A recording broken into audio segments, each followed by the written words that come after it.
night finally settled, the city that was usually loud and restless slowly dimmed, as if pulling a long blanket of fading light over itself. Building lights turned off one by one, leaving behind a deep blue sky full of secrets waiting to be awakened. In that silence, 7-year-old Zian, still cleaning the paintbrushes he used earlier, felt something unusual in the air, like the whole city was holding its breath, waiting for something that had never happened before. A blinding flash of light, followed by a distant bumping sound, like giant footsteps shaking the ground in the distance. The water glass on his table rattled, and Meon, his usually lazy, plump orange cat, looked up with wide, alert eyes. Tonight, something was calling to them both. When Zian looked outside, the dark sky erupted into waves of blue-gold light that expanded silently. The glow spread like enormous luminous wings stretching across the night, slipping into his room before dissolving into stardust. The sleeping city suddenly looked alive under that strange glow, as if a hidden doorway had just been opened. Then several tiny lights shot downward past his window, falling fast like lost shooting stars. Their glowing trails stretched softly before fading near the street in front of his house. Zian froze, feeling his heartbeat quicken. Something had fallen, and it needed help. Under the dim streetlight, one of the small lights flickered weakly, like a candle about to go out.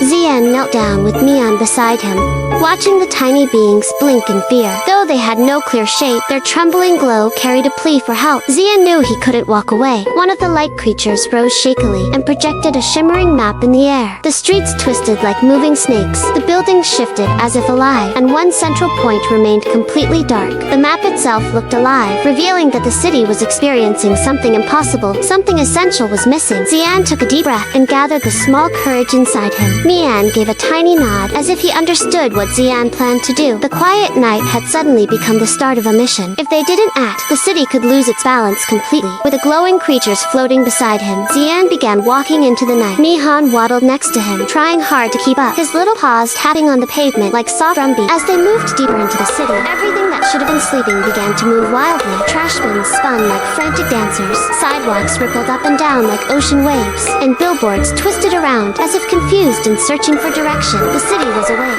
but without guidance, it was in chaos. Streetlights suddenly bent forward, aiming their beams directly at Zian, as if trying to call him more, inspect him. But in their excitement, the lights began chasing him playfully, turning the moment into a strange game of hide and seek. Zian ran forward with nervous laughter, while Meon stumbled and bounced, his round belly slowing him down. When they reached the river, the sturdy city bridge shifted slowly, sliding open like a door to reveal a new path leading toward the dark center. It was as if the city itself was guiding them. Zian stared in awe, realizing the truth. Tonight, the city was truly alive, but not everything that awakens felt friendly. Meon trembled, tugging at Zian's leg, urging him to go home. In panic, he leaped up and dug his claws into Zian's sleeve. Zian slipped and fell to the ground with a gasp. Their clumsy moment was watched from above by something massive, shaped like the shadow of towering buildings. The shadow from the darkened skyscrapers suddenly stretched, forming a giant silhouette, moving slowly in the distance. Zian swallowed hard as Meon arched his back. This danger felt like a test one meant to measure how brave they truly were. Then, a deep sound echoed across the city. The frozen clock tower was calling. The great clock, usually shining bright, now stood dark and hollow. Its hands had stopped entirely, as if time itself had paused. A faint mist curled around its peak, making it look both eerie and important. The light creatures drifted toward it, urging Zian to follow. Without hesitation, the tiny lights slipped into the rusty gears inside the tower. Instantly, a blue glow sparked deep within, illuminating the cold metal. The gears shuddered, then slowly began to turn again, like a heartbeat restarting after a long sleep. From the top of the clock tower, a wave of blue-gold light spread across the city. It washed over the sidewalks,